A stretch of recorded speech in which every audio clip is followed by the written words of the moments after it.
चलिए आज हम एक बहुत ही इंपॉर्टेंट मुद्दे पर लेक्चर लेकर के आए हैं आपके लिए। देखिए लगातार शेयर बाज़ार गिरता चला जा रहा है।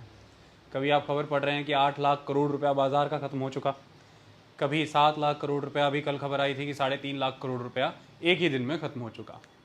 शेयर बाज़ार का ये गिरना आपके लिए क्यों खबर बनता है? क्या पूरे विश्व भर की इकॉनमी आने वाले समय में रिसेशन की ओर बढ़ रही है? क्या फ़र्क होता है स्लो डाउन में, रिसेशन, डिप्रेशन में? किस तरह से शेयर बाज़ार काम करता है? बॉम्बे स्टॉक एक्सचेंज का सेंसेक्स क्या है? नेशनल स्टॉक एक्सचेंज NSE का निफ्टी क्या है? ये कैसे काम करता है? कौन कौन से फैक्टर हैं इस वक्त जिसकी वजह से शेयर बाज़ार लगातार नीचे की ओर जा रहा है? हम हर पॉइंट पर अच्छे से डिस्कशन करेंगे। ध्यान रखें, इस लेक्चर में मैं फिगर्स पे, डाटा पे बात नहीं करूँगा, क्योंकि एवरी डे ये फ्लक्चुएट कर रहा है, एवरी डे वेरिएबल है, बदलेगा। और आपको क्वेश्चन अगर प्रीलिम्स में आता है और मेंस में भी आता है तो डाटा नहीं पूछा जाएगा, वो कंसेप्ट्स पूछेंगे कि शेयर बाज़ार किन चीज़ों से सेंसिटिव रहता है, किन चीज़ों से प्रभावित होता है। हम भी उसी दिशा में बातचीत करेंगे, हर चीज़ को समझेंगे। शेयर बाज़ार के विषय में मैं आपको समझाऊं, हर कंसेप्ट आपके पास आए, आपको पता लगे शेयर बाज़ार कितना गिरा, कितना चढ़ा, क्यों हम इसकी बात कर रहे हैं, उसके लिए आपको शेयर बाज़ार की भी नॉलेज चाहिए। ये चीज़ें समझनी भी ज़रूरी हैं। देखिए, अलग अलग नामों से हम इसके बारे में जानते हैं। इसे आप स्टॉक मार्केट भी कहते हैं, इसी को आप शेयर बाज़ार कहते हैं, शेयर मार्केट, इसी को आप इक्विटी मार्केट भी कहते हैं। ये तीनों नाम इसी के नाम हैं। शुरुआत करते हैं कि ये कैसे काम करता है। देखिए, मान लीजिए अगर आपसे कोई ये पूछना चाहे कि आपकी जो कंट्री है वो डेवलपमेंट साइड पर ग्रो कर रही है या नहीं कर रही है, उसका विकास हो रहा है कि नहीं हो रहा है, तो इसे जांचने के क्या क्या तरीके हो सकते हैं। एक सबसे पहला तरीका ये रहता है कि आपके पास रेगुलरली GDP फिगर्स आती हैं, जिसे हम ग्रॉस डोमेस्टिक प्रोडक्ट्स कहते हैं, और जिसके हर क्वार्टर पे आपके पास डाटा आता है। एक फाइनेंशियल ईयर अगर मैं बात करूं तो 1 अप्रैल से शुरू होता है, यानी कि इस बार 2020 से शुरू होकर के जो जाएगा ये 31 मार्च 2021 तक जाएगा। इन 12 महीनों के दौरान 3 महीने के 4 क्वार्टर होते हैं और हर क्वार्टर की एक GDP ग्रोथ रेट आपके सामने आती है कि इसके पहले के क्वार्टर के कंपैरेटिवली इस बार के क्वार्टर में GDP का कितना ग्रोथ हुआ है। फिर इस तरह से quarter by quarter GDP growth rate आता है, फिर एक एनुअल ग्रोथ रेट आता है पिछले ईयर के एनुअल ग्रोथ रेट के पिछले ईयर के GDP के मुकाबले इस बार की GDP में कितना ग्रोथ हुआ या कितना डिक्लाइन हुआ, उसका फिगर आपके सामने निकल के आता है परसेंटेज में। जिसमें अभी अगर इस क्वार्टर, रिसेंट जिस क्वार्टर की डाटा हमारे पास आया, ऐसा कहा गया 4.7% के अराउंड ये GDP रही है, काफ़ी नीचे रही है। तो एक तो तरीका है GDP, ग्रॉस डोमेस्टिक प्रोडक्ट। क्यों GDP से आंका जाता है? GDP की डेफिनेशन को देखिए। GDP की डेफिनेशन बताती है कि एक साल के अंदर, एक डोमेस्टिक टेरिटरी के अंदर, आपकी भारतीय सीमाओं के अंदर कितनी गुड्स और कितनी सर्विसेज प्रोड्यूस हुई हैं, उनकी जो फाइनल वैल्यू है उसके सम टोटल को हम GDP बोलते हैं। मतलब यहाँ पर यह है, गुड्स के मामले में यहाँ पर सपोज करिए कि एक कार प्रोड्यूस हुई है, एक वॉशिंग मशीन प्रोड्यूस हुई है, और सपोज कीजिए कि एक LED स्क्रीन प्रोड्यूस हुआ है, एक ट्रैक्टर भी प्रोड्यूस हुआ है। ये गुड्स प्रोड्यूस हुई हैं। और इसी के साथ सर्विसेज के मामले में अगर कार प्रोड्यूस किया तो कार मैन्युफैक्चरर ने अपनी सर्विस दी होगी, यानी कि कार मैकेनिक ने कार बनाने में काम किया होगा, वॉशिंग मशीन बनाने वाले वॉशिंग मशीन, ट्रैक्टर बनाने वाले ने या ट्रैक्टर चलाने वाले ने अपनी सर्विस दी होगी एज अ ड्राइवर। तो ये सारी सर्विसेज हैं, चाहे कोई प्लम्बर है, चाहे कोई स्टोन लगाने वाला, पत्थर लगाने वाला, मार्बल लगाने वाला आदमी है, ये सब सर्विसेज, क्योंकि जो भी वो सर्विस आपको देगा उसके बदले में आप उसे पे करेंगे, और अगर आप उसे पे करेंगे तो वो उसकी आमदनी होगी, और जो उसकी आमदनी होगी उसके हिसाब से वो खर्चे करेगा, और उन्हें खर्च करके वो आगे से कोई गुड्स या कोई सर्विसेज परचेज़ करेगा। या तो हो सकता है अपना घर बनाने के लिए वो ईंटें खरीदे, गुड्स, और उसी को बनाने के लिए वो मिस्त्री या फिर किसी और सिविल कंस्ट्रक्टर की सर्विसेज ले, तो वो सर्विस। इसी तरह से कितनी गुड्स और कितनी सर्विसेज एक देश के अंदर एक साल के अंदर पैदा हुई हैं, उनकी जो फाइनल वैल्यू है, उसका जो सम टोटल रहता है, उसी को हम ग्रॉस डोमेस्टिक प्रोडक्ट के तौर पर देखते हैं। क्योंकि जो भी चीज़ें प्रोड्यूस हुई हैं, वो चीज़ों के प्रोडक्शन के बाद जब वो बिकी होंगी तो प्रोड्यूसर को उसका पैसा मिला होगा। चाहे गाड़ी बनाने वाले ने गाड़ी बेची है तो गाड़ी का पैसा मिला होगा, और चाहे ड्राइवर ने अपनी सर्विसेज बेची हैं तो उसे बदले में सैलरी मिली होगी। वो जो पैसा इनके पास आया है उस पैसे को कहीं ना कहीं ये किसी रूप में खपत करेंगे, खर्चा करेंगे, निवेश करेंगे, खाएंगे, और उसी से एम्प्लॉयमेंट जनरेट होगा क्योंकि प्रोडक्शन साइकिल चलेगा। यही आपकी जीडीपी का आधार बनता है। मैं इसके कई उदाहरण पहले भी दे चुका हूँ। सपोज़ कीजिए कि आप एक कॉलोनी में रहते हैं और आपका एक घर है। आप 3 साल के लिए कहीं चले गए, आप दोबारा वापस आए तो आपके ठीक सामने वाला जो घर था, आपने अपने घर वालों से बातचीत करते हुए कहा कि इनके तो दिन बदल गए। ये आपने इसलिए कहा क्योंकि जब आप यहाँ से गए थे तब घर 1 मंजिली था, अब 2 मंजिली हो गया। जब आप यहाँ से गए थे तो घर पे सीमेंट भी अच्छे से नहीं हुआ था, अब तो रंग हो चुका। जब आप गए थे एक मोटरसाइकिल था, अब उनके घर में एक गाड़ी भी खड़ी है। आपने उनके घर के दूसरे माले को, घर पे हुए रंग और गाड़ी को देख करके अंदाज़ा लगा लिया कि इनकी माली हालत यानी कि इनकी फाइनेंशियल कंडीशन सुधर गई है। जबकि असल में हुआ ये है कि उन्होंने एक कार खरीदी है, उन्होंने घर के लिए पेंट लिया है और उन्होंने second story of the house बनाई है, जिसकी वजह से उन्होंने कई कंस्ट्रक्शन मटेरियल लिया। ये सब जब उन्होंने लिया है तो ये कहीं ना कहीं प्रोड्यूस भी हुआ था। तो अल्टीमेटली जो चीज़ जिस वक्त में प्रोड्यूस हुई है उनकी अगर हम एग्रीगेट वैल्यू अगर ले लें, इसी से हमें पता लग जाता है कि ये देश में ग्रोथ का पोटेंशियल क्या है, क्योंकि वो प्रोड्यूस ही इसलिए हो रहा है क्योंकि आप उसे कंज्यूम करने के लिए अवेलेबल है। मतलब कोई चीज़ प्रोड्यूस हो रही है मतलब आपके पास स्पेंडिंग कैपेसिटी है, क्योंकि डिमांड एंड सप्लाई का कंसेप्ट ऑलवेज चलता है। और डिमांड एंड सप्लाई के कॉन्टेक्स्ट में सबसे इंपॉर्टेंट चीज़ ये है कि जिस चीज़ की डिमांड है लगभग उसी की सप्लाई रहती है, क्योंकि एक लेवल के बाद डिमांड नहीं रह जाएगी तो सप्लाई भी नहीं रह जाएगी। तो अगर गुड्स एंड सर्विसेज की सप्लाई आ रही है मार्केट में, इसका मतलब डिमांड है। और डिमांड यहाँ पर इस बात को बता रही है कि आपके पास वो डिमांड क्रिएट करने की परचेजिंग पावर भी है। और परचेजिंग पावर यहाँ पर ये बता रही है कि पर कैपिटा इनकम अच्छा है। और पर कैपिटा इनकम का मतलब यहाँ पर यह है कि भाई नेशनल इनकम अच्छी है और जीडीपी एक लेवल पे नेशनल इनकम ही है। ओके, तो एक तरीका तो जीडीपी से हम पता लगाते हैं। दूसरा तरीका एक ये रहता है जिसको अमूमन हम देखते रहते हैं, वो ये रहता है कि शेयर बाज़ार कितना ऊपर गया, शेयर बाज़ार कितना नीचे गया। तो स्टॉक मार्केट कितनी ऊपर गई, कितनी नीचे गई। आज हम ये जीडीपी वाले पे बात नहीं कर रहे हैं, आज हम स्टॉक मार्केट वाले पे बात कर रहे हैं। ये ऊपर नीचे कितना गई। अब इसके ऊपर नीचे जाने से कैसे फ़र्क पड़ जाता है देश की अर्थव्यवस्था को, ये समझना ज़रूरी है। यही हमारे आज के लेक्चर का आधार है। चलिए इसको भी समझेंगे, इसको भी बताएंगे आपको। कुछ चीज़ों को समझते हैं हम। देखो, सपोज़ करो कि आपको एक कंपनी की शुरुआत करनी है। जब आपको ये कंपनी की शुरुआत करनी है तो इसके अंदर मशीन्स इंस्टॉल करनी है, आपको इनपुट्स लेके आना है, रॉ मटेरियल लेकर के आना है, आपको वर्कर लेकर के आना है, आपको कंस्ट्रक्शन करनी है, कंपनी बनानी है, ये सब कुछ करना है। तो सबसे इम्पॉर्टेंट ये रहता है कि जब भी आप एक कंपनी शुरू करते हैं उसमें कई तरह के फैक्टर यूज़ होते हैं एक चीज़ को प्रोड्यूस करने के लिए। फैक्टर की फॉर्म में आप अपनी एंटरप्रेन्योरशिप देते हैं, फैक्टर की फॉर्म में आप लेबर कंट्रीब्यूट करते हैं, फैक्टर की फॉर्म में लैंड कंट्रीब्यूट होता है और फैक्टर की फॉर्म में कैपिटल आता है। तो कैपिटल का निवेश, पूंजी लगती है, लैंड लगता है, लेबर लगती है और एंटरप्रेन्योरशिप लगती है। तो ये 4 तरह के मेन फैक्टर यूज़ होते हैं। फिर प्रोडक्शन होती है किसी चीज़ की, इसे इन्हीं को फैक्टर ऑफ प्रोडक्शन कहते हैं। ओके, अब ऐसे में जब आप प्रोड्यूस करते हैं तो प्रोड्यूस होकर के मान लीजिए कि आपने कोई एक चीज़ प्रोड्यूस की, सपोज़ कीजिए आपने एक स्पैनर बनाया, चाबियाँ पाने, और वो बिक गया मार्केट में, उसने एक वैल्यू अर्न की। वो जो वैल्यू अर्न की है अब उसमें से आप क्या निकालेंगे, जो जो भी फैक्टर प्रोडक्शन में थे उनको वापस जाएगा। कैपिटल जिसने लगाया है उसको आप देंगे प्रॉफिट्स, उस पैसे से प्रॉफिट जाएगा। जिसने अपना लैंड दिया था उसको आप देंगे रेंट, जिसने अपनी लेबर दी थी उसको आप देंगे वेजेस, और जिसने अपनी एंटरप्रेन्योरशिप दी थी उसे आप देंगे इनकम, जो भी उसकी कमाई बनती है। आई बात समझ में। तो इस तरह से कैपिटल जो आप लगाया है उसके ऊपर आप देंगे इंटरेस्ट। मान लीजिए कैपिटल जो आपने लगाया उसके ऊपर आप इंटरेस्ट पे करेंगे, जिसने एंटरप्रेन्योरशिप दी है उसे आपके प्रॉफिट्स या इनकम जो भी आप पे कर रहे हैं वो उसके पास आएगा। क्लियर हो गई बात। अब ऐसे में ये इंटरेस्ट, ये रेंट, ये वेजेस, ये कैपिटल या प्रॉफिट्स, इनकम या प्रॉफिट, ये सब कुछ आ गया फैक्टर अर्निंग। इन्हें हम कहते हैं फैक्टर इनकम्स। आपने प्रोडक्शन के लिए जो जो फैक्टर कंट्रीब्यूट किए उन्हीं फैक्टर पर इनकम भी आ गई आपको।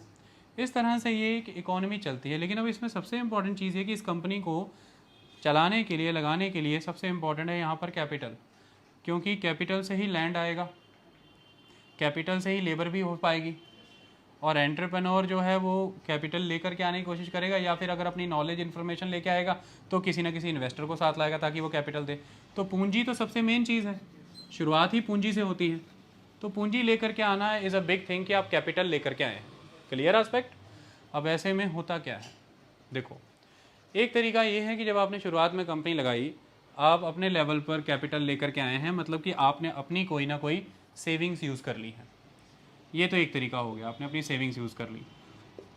इसके बाद भी आपको और पैसे की ज़रूरत है तो आप अपने फ्रेंड्स वगैरह से या किसी से भी, फ्रेंड से, सपोर्टर से पैसा ले लेंगे। इसके बाद आपको कोई समर्थन करने आ गया है तो एक वर्ड होता है एंजल इन्वेस्टर्स। एंजल इन्वेस्ट हमारे इकोनॉमी के लेक्चर में सब क्लियर है। एंजल इन्वेस्टर्स ने आकर के पैसा लगा दिया। इसके बाद अगर और कोई है तो आपने कॉरपोरेट हाउसेज से पैसा ले लिया। इसके बाद अगर और कोई है तो आपकी कंपनी ग्रो कर रही है, आगे बढ़ रही है, उसे आगे बढ़ाने, ग्रो कराने के लिए वेंचर इन्वेस्टर्स आ गए आपके वेंचर में पैसा लगाने के लिए, आपके साथ जुड़ने के लिए। इसके बाद आप चले जाएंगे जनता के बीच में, पब्लिक। अभी पैसा और चाहिए तो पब्लिक से पैसा जुटाएंगे। ये पब्लिक से पैसा जुटाने वाला कंसेप्ट बहुत इंपॉर्टेंट है। आपने अपनी सेविंग्स भी यूज़ कर ली, आपको चाहिए था 10 लाख रुपए, आपके पास 2 लाख रुपए सेविंग्स आपने यूज़ कर ली, आपको आपके फ्रेंड्स ने 1 लाख रुपया दे दिया, एंजल इन्वेस्टर आया और उसने आपको 1 लाख रुपया दे दिया, फिर कॉरपोरेट्स ने पैसा लगा दिया, वेंचर्स ने लगा दिया, अभी पैसा कम हो रहा है 4 लाख रुपया। अब ये 4 लाख रुपया किधर से जुटाया जाए? ये 4 लाख रुपया जुटाने के लिए अब आप जाएंगे जनता के बीच में और जनता से पैसे लेकर के आएंगे। अब आपके पास ऑप्शन क्या बचता है? देखो, उस कंपनी में जो पूंजी हमें चाहिए, जो कम पड़ रही है हमारे पास, उसे हमें लगाना है। तो फाइनेंशियल मार्केट में हमारे पास 2 ऑप्शन रहते हैं। याद रखें, हमें शेयर बाज़ार के क्रैश को अप्रोच करना है, उसके लिए मैं उसकी ग्राउंड प्रिपेयर कर रहा हूँ सारी। फाइनेंशियल मार्केट में हमें 2 चीज़ें इंपॉर्टेंट रहती हैं कि आपको भाई 4 लाख रुपए चाहिए। पहला ऑप्शन ये है कि आप डेट मार्केट के पास चले जाएं। दूसरा ऑप्शन ये है कि आप इक्विटी मार्केट के पास चले जाएं। डेट मार्केट के पास जाने का मतलब यहाँ पर सीधा सीधा क्या है, कर्जा ले लीजिए। तो आपको 4 लाख रुपए चाहिए, आप कर्जा ले लीजिए। अब इसमें रहेगा क्या कि आप जिससे भी 4 लाख रुपए डेट पे लेंगे, आप एक फ़िक्स टाइम पीरियड आपके बीच में कॉन्ट्रैक्ट होगा, या तो आप कुछ ना कुछ गिरवी रखेंगे या फिर उन्हें कोई ना कोई प्रॉमिस देंगे, आप किसी तरह के कमर्शियल बिल्स या कोई और चीज़ वहाँ पर आप दिखाएंगे। उसमें एक फ़िक्स टाइम पीरियड रहेगा, उतने टाइम पीरियड के अंदर आपको उन्हें वो पैसा वापस करना है, एक फ़िक्स ब्याज दर के साथ। मतलब रेट ऑफ रिटर्न भी फिक्स रहता है और एक समय सीमा के तहत आपको पैसा भी वापस करना रहता है। तो ये तो हो गया डेट, आपने कर्जा ले लिया, कोई मॉर्गेज रख के, कोई बंधक रख के कोई चीज़, या कुछ मॉर्गेज नहीं रखा, अपनी वर्थ दिखा करके, अपनी प्रीवियस ईयर की परफॉर्मेंसेस दिखा करके आपने उनको किसी तरह के कमर्शियल बिल्स दे दिए, उसके बेसिस पे उनसे आपने पैसा ले लिया। लेकिन डेट के बाद आ जाती है इक्विटी मार्केट। इक्विटी मार्केट में ये है कि आप जनता के बीच जा रहे हैं, जनता को कह रहे हैं कि मेरी कंपनी में पैसा लगाइए, वो आपकी कंपनी में पैसा लगाएंगे। और मान लीजिए कि 4 लाख रुपए की आपको ज़रूरत है, और मान लीजिए कि आपकी कंपनी में अलग अलग इन्वेस्टर ने पैसा लगाया, उनमें से सपोज़ कीजिए कि एक इन्वेस्टर मैं भी था और मैंने भी पैसा लगाया। अब मैंने जब उसमें पैसा लगाया तो मान लीजिए मैंने 1 लाख रुपया लगाया। अगर ये 1 लाख रुपया मैंने डेट वाले इंस्ट्रूमेंट के तहत इस कंपनी को दिया होता तो इस 1 लाख रुपये में मुझे 8% या 10% ब्याज मिलता, वो फिक्स मिलता ही मिलता। कंपनी फ़ायदे में जाए तो मुझे कोई अलग से फ़ायदा नहीं होना था, कंपनी नुकसान में जाए तो मुझे कोई नुकसान नहीं है। 2 साल 3 साल के अंदर मेरा पैसा भी वापस आना है, करार हुआ है, और 10% उस पर ब्याज मिलना है, वो मिलेगा। ये फिक्स होता है इंस्ट्रूमेंट। लेकिन इक्विटी में क्या है कि इक्विटी का मतलब कि आपने हिस्सेदारी ले ली। इक्विटी शब्द का मतलब आपने हिस्सेदारी ले ली कंपनी में, आपके पास एक लेवल पे मालिकाना हक आ गया, ऑनरशिप आ गया, क्योंकि आपने स्टॉक ले लिया ना, शेयर ले लिया ना। अब इसके तहत होगा क्या, मान लीजिए कि 1 लाख रुपये मैंने इक्विटी मार्केट में लगाया। अब इक्विटी मार्केट में 1 लाख रुपये मैंने लगाया, तो कंपनी अगर प्रॉफिट कर रही है, मान लीजिए कंपनी ग्रो कर रही है, तो कंपनी मुझे अपने उस मुनाफे से एक हिस्सा देगी, वो कहलाएगा डिविडेंड। वो कहलाएगा डिविडेंड। सभी कंपनियां डिविडेंड नहीं देती हैं, वहाँ पर कमाई का जरिया हो जाता है कैपिटल एप्रिसिएशन। ये कैपिटल एप्रिसिएशन कैसे होता है? सपोज़ करो मैंने 1 लाख रुपया लगाया आज 2020 में, और मान लीजिए कि कंपनी का जो एक शेयर था वो लगभग 1000 रुपये का था। अब 1000 रुपये का शेयर था, मैंने 1 लाख रुपया लगा रखा है, ऐसे में मैंने 1 लाख रुपये के हिसाब से शेयर खरीद लिए। अब कंपनी डिविडेंड कोई भी नहीं देती है, मान लो डिविडेंड नहीं देती वो। 2020 में मैंने 1000 रुपये के हिसाब से शेयर लिया है, 2025 आ गया, एक शेयर की कीमत हो रखी है 2000 रुपये। तो इस हिसाब से अब मैं उन शेयर को मार्केट में बेच दूंगा, मतलब कि मेरे कैपिटल अप्रिशिएट हो गया। जो मैंने 1 लाख रुपये पूंजी लगा रखी थी, वो मेरी अब बढ़ गई है, दुगनी हो गई ना। 1000 रुपये का शेयर था उधर, तो अभी तो 2000 रुपये का शेयर हो गया। तो मुझे कंपनी ने उन 5 सालों के दौरान कोई डिविडेंड नहीं दिया, लेकिन कंपनी की परफॉर्मेंस की वजह से कंपनी का जो शेयर है वो इंक्रीज़ हो गया, तो मैंने जो पूंजी लगा रखी थी वो भी मेरी इंक्रीज़ हो गई। तो इस तरह से कैपिटल एप्रिसिएशन हो गया। तो एक तरीका रहता है कैपिटल एप्रिसिएशन, एक तरीका रहता है डिविडेंड। इस तरह से आप कामकाज करते हैं। अब होता ये है कि ये तो हो गया कि मुनाफा हो रहा है तो मुझे भी मुनाफे में फ़ायदा मिल रहा है, या तो कंपनी के शेयर की कीमत बढ़ रही है तो अप्रिशिएट हो रहा हूँ मैं, और या फिर कंपनी अपने मुनाफों से मुझे डिविडेंड दे रही है, तो ये एक तरीका। लेकिन जब नुकसान होगा तो नुकसान भी मैं बराबर झेलूंगा। अगर कंपनी घाटे में जा रही है तो कंपनी मुझे डिविडेंड नहीं पे करेगी, और दूसरी बात मेरा कैपिटल भी डेप्रिशिएट हो जाएगा, क्योंकि वो जो शेयर की कीमत 1000 रुपया थी वो कीमत रह जाएगी 500 रुपया। तो अगर अब मैं उसे बेचता हूँ तो फिर मैंने जो लाख रुपया लगा रखा था वो मिलेगा मुझे 50,000 रुपया, आधा ही मिलेगा। तो कहाँ तो मैं दुगना गया जब मुनाफे में थे, कहाँ मैं आधे में चला गया जब कंपनी नुकसान। तो हिस्सेदारी का मालिकाना हक का मतलब यह है कि कंपनी के फ़ायदे और नुकसान दोनों को मैं बराबर झेलूंगा। ये इक्विटी है। इसमें कंपनी परफॉर्मेंस देने के लिए बाउंड है। परफॉर्मेंस इसलिए देने के लिए बाउंड है कि अच्छा परफॉर्म करेगी तो लोग शेयर बाज़ार में पैसा लगाएंगे, अदरवाइज़ उसकी कंपनी में लोग शेयर में पैसा लगाएंगे ही नहीं। इस वजह से उसे अगर ज़्यादा से ज़्यादा लोगों का शेयर मोबिलाइज कराना है अपनी कंपनी में, तो उसके लिए वो अच्छा परफॉर्म करेगी। लेकिन कंपनी आपके द्वारा खरीदे गए शेयर पे आपको पैसा देने के लिए बाउंड नहीं है। मतलब कि आपने 1000 रुपये का एक शेयर लिया है तो कंपनी बाउंड नहीं है कि वो उस पर आपको किसी तरह का कोई इंटरेस्ट पे करेगी, और कंपनी बाउंड नहीं है कि आपको कितने दिनों के अंदर वो पैसा वो वापस करेगी, और कंपनी बाउंड नहीं है कि वो आपको किसी तरह का डिविडेंड या मुनाफा कमा के देगी। ये तो कंपनी की परफॉर्मेंस के ऊपर है कि कंपनी परफॉर्म कैसा कर रही है, उसके हिसाब से आपको पैसा मिलेगा। तो आप कंपनी के प्रॉफिट्स और कंपनी के लॉसेज आप इक्वली बियर करते हैं। इसका मतलब आप कंपनी के साथ शेयर में हैं, आप कंपनी के रिस्क को भी शेयर करते हैं, और आप कंपनी के जो अपॉर्चुनिटीज़ हैं, जो ग्रोथ है, उन्हें भी शेयर करते हैं। ये समझ आ गया। अब इस तरह से हम इसकी इक्विटी मार्केट वाले सिस्टम की बात कर रहे हैं। ये भी आपको सारा समझ आ जाएगा कि क्रैश से आपको अंतर क्या पड़ रहा है, कैसे काम चल रहा है। अब चीज़ों को समझो। कुछ होता क्या है हमारे सामने, अक्सर आप खबरें सुनते हैं तो आप कहते हैं कि सेंसेक्स इतने पॉइंट गिर गया, सेंसेक्स इतने पॉइंट चढ़ गया, गिर गया चढ़ गया, गिर गया चढ़ गया, इस तरह की कहानी चलती रहती है। हमारे देश में कुल 2 तरह की स्टॉक एक्सचेंज हैं। टोटल 2 स्टॉक एक्सचेंज हैं। एक है NSE, दूसरी है BSE। NSE का मतलब नेशनल स्टॉक एक्सचेंज, BSE का मतलब बॉम्बे स्टॉक एक्सचेंज। अब मैंने यहाँ पर एक बात करी कि ये स्टॉक एक्सचेंज है। एक्सचेंज वर्ड यहाँ पर बहुत इंपॉर्टेंट है। तो अब कैसे होता है ये काम, एक्सचेंज क्यों मैंने शब्द यहाँ पर यूज़ किया। अब देखो, मान लो कि 4 लाख रुपया उस कंपनी को चाहिए था जो कम पड़ रहा था। 4 लाख रुपया से जनता से जुटाना है। अब ऐसा थोड़ी ना कि मैंने मुंह उठाया और मैं कंपनी लेकर के आ गया और मैं आप लोगों को कह रहा हूँ कि मेरी एक फोकस नाम की कंपनी है, लाओ 4 लाख रुपया दे दो मुझे, एक बढ़िया सा मुझे सेटअप लगाना है, और तुम आप गवल ले लो 4 लाख ले लो। ऐसे तो फर्जीवाड़ा हो जाएगा, मैं भाग जाऊँगा। ऐसा नहीं होगा। अगर मुझे ये 4 लाख रुपये जनता से जुटाना है तो मुझे जनता के बीच जाना होगा। जनता के बीच जाने के लिए कुछ नियम बने हैं, कुछ पैमाने बने हैं, उन पैमानों पे खरा उतरना पड़ेगा। कुछ पैरामीटर्स हैं, कुछ नॉर्म्स हैं, उन्हें फॉलो करना पड़ेगा। तो पैरामीटर फॉलो होने जरूरी हैं, नॉर्म्स फॉलो होने जरूरी हैं, ये सब कुछ करना पड़ेगा। ये कैसे होता है, ये बड़ी सख्त कार्रवाई है। इसमें क्या होता है, आपको जनता से पैसे जुटाने के लिए अपने आप को लिस्ट करना पड़ता है। तो आपकी लिस्टिंग होती है। मान लीजिए कि आपने लिस्टिंग करानी है खुद की बॉम्बे स्टॉक एक्सचेंज पे। अब बॉम्बे स्टॉक एक्सचेंज में लिस्टिंग करानी है तो कोई ना कोई रेगुलेटरी बॉडी होगी। रेगुलेटरी बॉडी के तौर पर यहाँ पर एक बॉडी एग्जिस्ट कर रही है, that is the SEBI, securities and exchange board of India. SEBI पहले एक तरह के ऑफिशियल ऑर्डर से बनी हुई बॉडी थी, that is non statutory body, लेकिन बाद में इसे पार्लियामेंट में लॉ पास करके स्टैट्यूटरी बॉडी बना दिया गया। आज की डेट में ये एक स्टैट्यूटरी बॉडी है। सेबी का काम है शेयर बाजार को नियंत्रण करना, रेगुलेट करना, आई बात समझ में, नियमन करना। अब इसके तहत होता क्या है कि मान लीजिए आपको लिस्टिंग करनी है तो इसके सख्त नियम बनाए गए हैं। नियम ये बनाए गए हैं कि मान लीजिए पिछले 3 साल से आपके प्रॉपर ऑडिटर भर्ती करके, मतलब 2 ऑडिटर के थ्रू आपकी कंपनी की ऑडिटिंग होगी। सारा का सारा आपका पूरा डाटा देखा जाएगा कि आपकी बैलेंस शीट कैसी है, आपके परफॉर्मेंस लेवल कितने हैं, कंपनी जो है सही मायने में कंपनी है, ग्राउंड लेवल पे कोई प्रोडक्शन या कोई एक्टिविटी कर भी रही है, कोई शेल कंपनी है, कोई फर्जीवाड़ा तो नहीं है। ये सारी चीज़ें पिछले 3 साल का पूरा ट्रैक रिकॉर्ड रखा जाएगा। शुरुआत में ही आपके पास कम से कम 50 इन्वेस्टर होने चाहिए। ये सारा कुछ हो जाने के बाद, जांच परखने के बाद आपकी लिस्टिंग कर दी जाती है। लिस्टिंग होने के बाद भी अगर आपके शेयर्स को शेयर होल्डर नहीं मिल रहे हैं, इन्वेस्टर नहीं मिल रहे हैं, तो भी सेबी के पास ये अधिकार है कि आपको अनलिस्ट भी कर सकती है। और अगर आप किसी फर्जीवाड़े में पकड़े गए तब भी अनलिस्ट कर सकती हैं, आपके ट्रेड को रोक सकती हैं। ये सारे काम सेबी देखता है, तो बड़े सख्त नियम है, आपको उसके पालन करके हुए आगे आना पड़ता है। अब मान लीजिए वो पालन आप कर रहे हैं, तो आपको अपनी कंपनी को बाज़ार में उतारना है, तो बाज़ार में कैसे उतरेगी?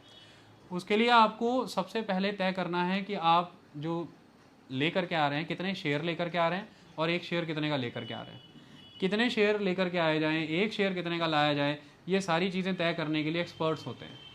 उन एक्सपर्ट्स के तौर पर कुछ एक्सपर्ट बैंकिंग सर्विसेज है हमारे देश में, जो आपको शेयर बाज़ार में लिस्ट कराने में मदद करते हैं, और वो बैंकिंग कंपनीज जो हैं उन्हें हम कहते हैं इन्वेस्टमेंट बैंक्स।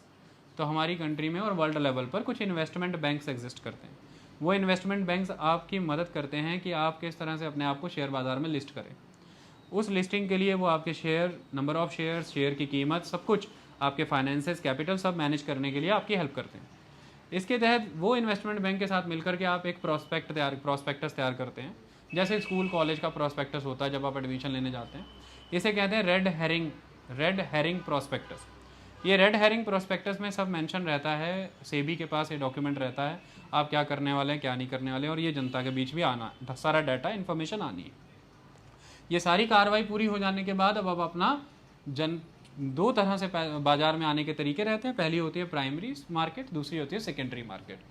प्राइमरी मार्केट और सेकेंडरी मार्केट का मतलब ये है कि जो लोग कंपनी को बाजार में उतारना चाहते हैं वो एक तरह से कंपनी के कौन हो गए, प्रमोटर्स। उन्हें हम क्या कहेंगे, प्रमोटर। तो सबसे पहले कंपनी के मालिक या प्रमोटर या जो भी लोग हैं, सबसे पहले वो प्राइमरी मार्केट में कंपनी का शेयर बेचेंगे। प्राइमरी मार्केट में शेयर बेचने का मतलब यह है कि शेयर की कीमत वो खुद डिसाइड करेंगे, अपने शेयर की कीमत वो खुद डिसाइड कर लेंगे। मान लीजिए कि उनका 1 लाख रुपए कंपनी की वर्थ है, 10 लाख रुपए वर्थ है, और इस हिसाब से उन्हें शेयर उतारना है, तो उस हिसाब से नंबर ऑफ़ शेयर भी वो डिसाइड कर लेंगे, शेयर की कीमत भी वो डिसाइड करेंगे। उसके हिसाब से आज की डेट में ये चलता है कि एक मिनिमम कीमत बताई जाती है, एक मैक्सिमम कीमत बताई जाती है, क्योंकि पहले से एक माहौल बना होता है कि कंपनी अच्छा परफॉर्म करेगी, क्योंकि कंपनी लंबे समय से परफॉर्म कर रही है, शेयर बाज़ार में अब आ रही है। जैसे एक बहुत अच्छा केस बना था बंधन बैंक का, बंगाल का। वो बंधन बैंक को लाइसेंस मिल गया, बंधन बैंक काम तो बहुत अच्छे से कर रहा था, लेकिन शेयर बाज़ार में बाद में लिस्ट हुआ। तो स्पेकुलेशन पहले से ही थे कि ये बहुत अच्छा बैंक है, आगे काम अच्छा करेगा, तो इसके अच्छी कीमत आपको मिलने वाली है अगर आप इसका शेयर अभी शुरुआत में ले लेते हैं। तो बंधन बैंक और बाकी कंपनियां क्या करती हैं कि जब वो अपने आप को लॉन्च करते हैं तो एक मिनिमम और मैक्सिमम एक ब्रैकेट बता देते हैं कि शेयर हमारा कम से कम इतने में रहेगा, और अगर बढ़ते बढ़ते बढ़ेगा तो इतने तक जाएगा। अब इसके तहत प्राइमरी मार्केट के अंदर जो प्रमोटर्स हैं उन्होंने अपनी कंपनी के शेयर लॉन्च कर दिए और खुद से एक कीमत तय कर दी कि इस कीमत पर हमने शेयर लॉन्च किया है। उसमें गिरावट उसमें उस ब्रैकेट के अंदर फ्लक्चुएशन आ जाती है जितनी ज़्यादा। मान लीजिए उन्होंने 800 शेयर लॉन्च किया, मांग बहुत भारी आ गई, मांग बहुत ज़्यादा आ गई, तो ऐसे में वो एक ब्रैकेट रखते हैं कि इतना बढ़ भी सकती है कीमत डिमांड के मुताबिक। तो उसके तहत अब कंपनी जब आप शेयर लॉन्च करने जा रहे हैं तो वो जो आप देने जा रहे हैं वो पब्लिक को ऑफर देने जा रहे हैं, that is a initial public offer. इसे कहते हैं अपन IPO। अब ये इनिशियल पब्लिक ऑफर दे करके आपने शुरुआत में अपने दम पर अपने शेयर की कीमत तय करके नंबर ऑफ शेयर अपने लेवल पर डिसाइड करके आपने शेयर लॉन्च कर दिया। अब मान लीजिए 10 लाख रुपए के शेयर आपने लॉन्च किए हैं और मान लीजिए 10 लाख ही शेयर लॉन्च कर दिए। अब आपके ऊपर है कि आप एक शेयर की कीमत 1 रुपया रखिए तो 10 लाख शेयर लॉन्च करिए, समझ आई बात। और दूसरी बात ये आप ही की मर्जी है कि आप अपने शेयर की कीमत 50 पैसा रखिए तो 20 लाख शेयर लॉन्च करिए। तो 1 रुपया कीमत, अब आप ही की मर्जी, अपनी कंपनी के शेयर की कीमत 2 रुपया रखिए तो फिर 5 लाख शेयर लॉन्च करिए। तो कितनी कीमत रखेंगे ये आप तय करेंगे, कितने नंबर ऑफ शेयर आप ला रहे हैं आप तय करेंगे। हाँ, इसमें सेबी की रेगुलेशंस रहती हैं, उसे फॉलो करना रहता है, लेकिन ये बात गारंटी है कि हर शेयर की कीमत सेम रहेगी। ये नहीं है कि कुछ शुरुआती 10 शेयर जो है उनकी कीमत 1 रुपया रख दी, बाद वाले 50 पैसा, ऐसे शेयर जो रहते हैं उनकी कीमत सेम रहेगी।